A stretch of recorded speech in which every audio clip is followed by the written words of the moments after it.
মাননীয় সভাপতি, উপস্থিত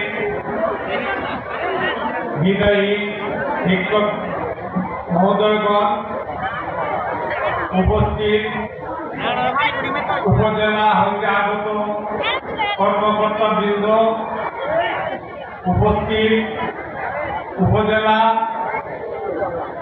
শিক্ষক সমিতির সভাপতি, উপস্থিত আমার মুরব্বিয়া, উপস্থিত আমার সমবয়সী বন্ধুবান্ধব এবং আমার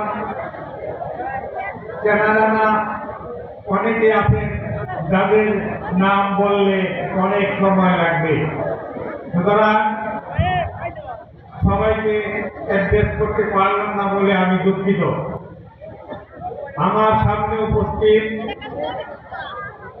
এই কিশোর কিশোরীরা যারা এই স্কুলের প্রাক্তন ছাত্র ছিলেন, তাদের সাথে তোমাদেরকেও আমার স্নেহ ও অভিনন্দন।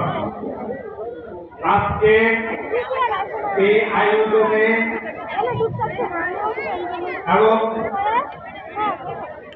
উপস্থিতি আমাকে বুঝিয়ে দিচ্ছে যে এই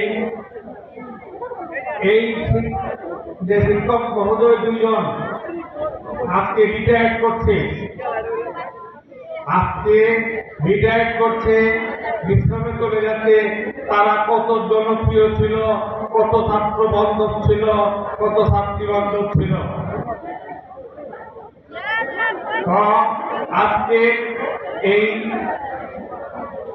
যে অনুষ্ঠান, এই অনুষ্ঠানের যে সভাপতি, উনি একজন ইয়াং, এনার্জেটিক, ইনফ্লুয়েন্সিং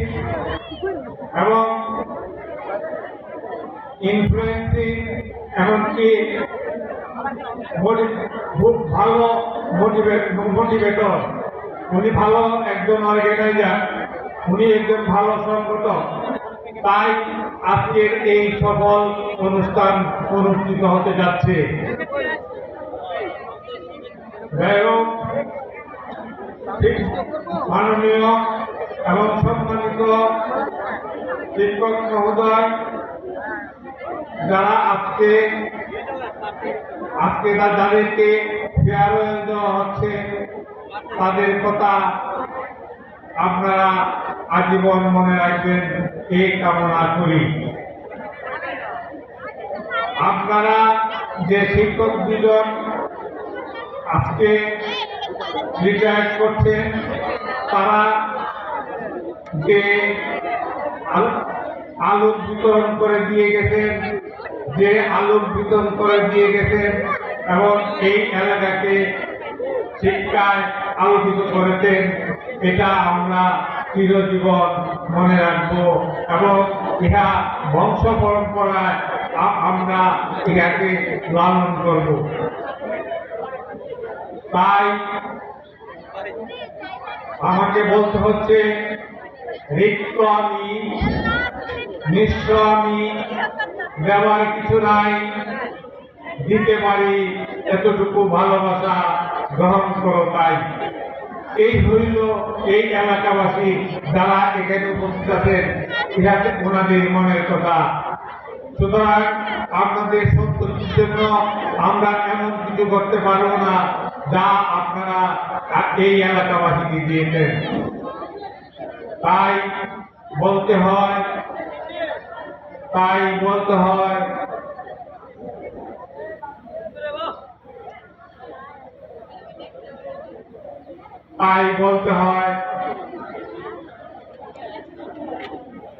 ধরিল না বাহুমূল, রুটিল না দান, শুধু প্রচারিল নিজ হৃদয়ের চির অধিকার, যেতে নাহি দিব হয়, তবু যেতে দিতে হয়, তবু চলে যায়। আপনারা আজকে এক অন্য জগতে আপনাদের কর্মময় জীবন ছেড়ে সামাজিক জীবনে কিংবা অন্য কোনো জগতে চলে যাবেন। আপনারা যেভাবে আপনারা যেভাবে এইখানে জ্ঞানের আলু বিতরণ করেছেন, আমি মনে করি আপনারা যেখানেই বসবাস করেন না কেন সেখানে এই জ্ঞানের আলু বিতরণ করে যাবেন, এর সমাজকে আলোকিত করবেন। আপনারা আপনাদের কর্মময় জীবন আবারও শুরু করতে পারেন, কোচিং সেন্টার দিতে পারেন, একটা স্কুল করে আবার জ্ঞানের আলো বিতরণ করার জন্য এই কোনো একটা ইনস্টিটিউশন গড়ে তুলতে পারেন। তাই আমি বলতে চাই, কবি বলেছেন, ঠাই নাই ছোট্ট এতরি আমার এই সোনার গানে গিয়েছে ভরি। অর্থাৎ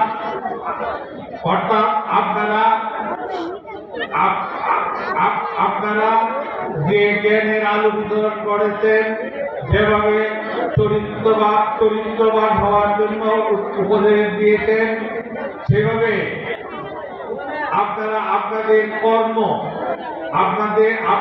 কর্ম যে ফল এটা আমরা রেখে দিলাম, কিন্তু আপনাকে নিয়োগের কাছে মহাকালের কাছে ছেড়ে দিলাম। আপনারা মহাকালে আজীবন আমাদের মনের মণিকোঠায় অবস্থান করবেন। উপস্থিত ছাত্র ছাত্রীবৃন্দের এবং আমার ছোট ভাই বোনদের কাছে একটা কথা বলতে চাই, তোমরা একটু মনোযোগ দিয়ে শোনো,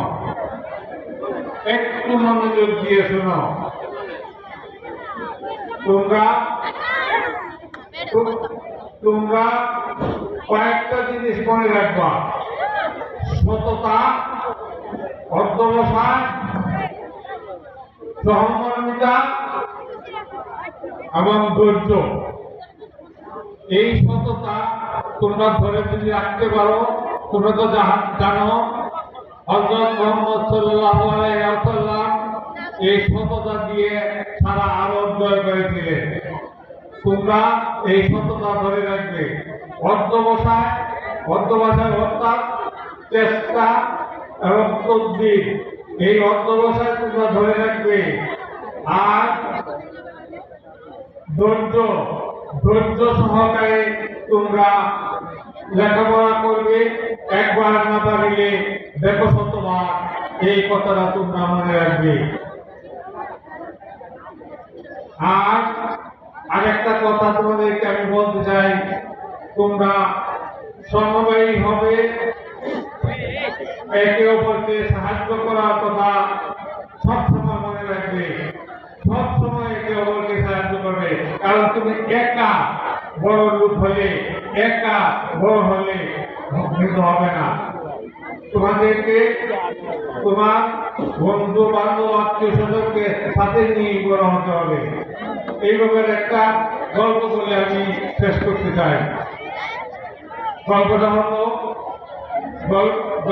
হলো এরকম একটা সেমিনার অনুষ্ঠিত হচ্ছে, তখন প্রত্যেক ছাত্র ছাত্রীদেরকে একটা করে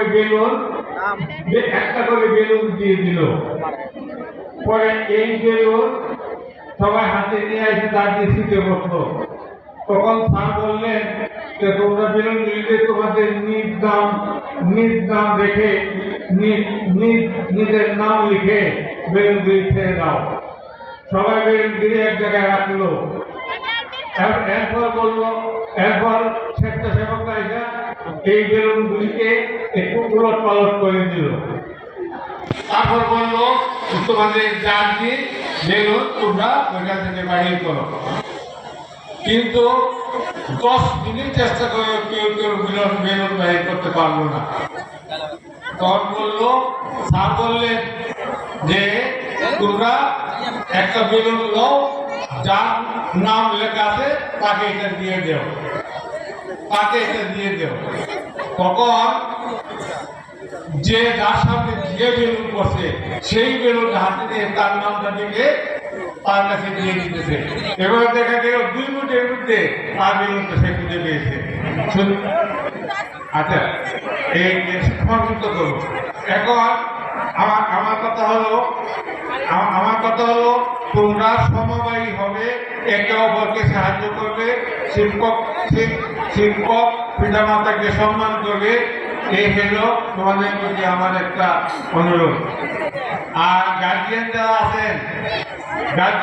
আছেন তারা সবসময় মনে রাখবেন যে আপনার ছেলে মেয়ে সকাল সন্ধ্যা পড়তেছে কিনা, স্কুলে যাইতেছে কিনা, এই দুটি মনিটর যদি না করেন তা আপনার এই সোনার ছেলে হয়তো সোনার মেয়েকে একদিন হারিয়ে দিতে পারে। প্রত্যেকটা গার্জিয়ান আপনারা আপনাদের সোনার ছেলেদের কথা মনে রাখবেন। শেষে এই আয়োজন এবং সুন্দর একটা আয়োজনের জন্য সভাপতি সহ উনার কমিটির সকল সদস্যকে ধন্যবাদ জানাই। আর যে স্যারেরা আজকে এখান থেকে বিদায় নিছে তারা তাদের জীবন আরো সুন্দর হোক, তাদের দীর্ঘায়ু কামনা করি। তারা যেখানে যাবেন ওইখানে আলোর বর্তিকা জ্বালাবেন এবং এই সমাজকে আরো আলোকিত করবেন এবং এই সমাজের মাথা হয়ে থাকবেন, এই কামনা করে সবাইকে আবারও আসসালামু আলাইকুম জানিয়ে আমি আমার বক্তব্য শেষ করছি। ধন্যবাদ আমাদের মুসলিম সন্তান প্রিয় ছাত্রবৃন্দ, আমার ভাই বোনেরা, উনি যে কথাগুলি বললেন আসলে আমরা